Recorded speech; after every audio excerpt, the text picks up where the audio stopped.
वर्धा जिल्ह्यामध्ये मागील 3 दिवसापासून तापमानाचा पारा मोठ्या प्रमाणात वाढत आहे। जिल्ह्यात जवळपास 45, 43, 46 पर्यंत डिग्री सेल्सिअस पर्यंत तापमान चाललेलं आहे।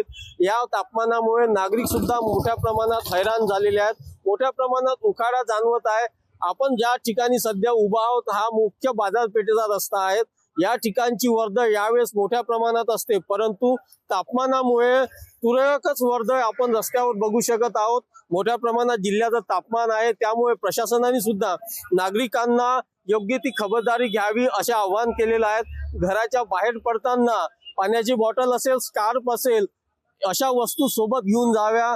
तसेच सुती कपडे जास्तीत जास्त प्रमाणात वापरावे, जेणेकरून उष्णता आपल्याला भेडसावणार नाही। या उष्णता मानामुळे जळाल्याचे सुद्धा वर्धा जिल्ह्यात घटना घडलेल्या आहेत। एकंदरीत नागरिकांनी सुरक्षित राहावे असेच आवाहन जिल्हा प्रशासनाकडून करण्यात आले आहे।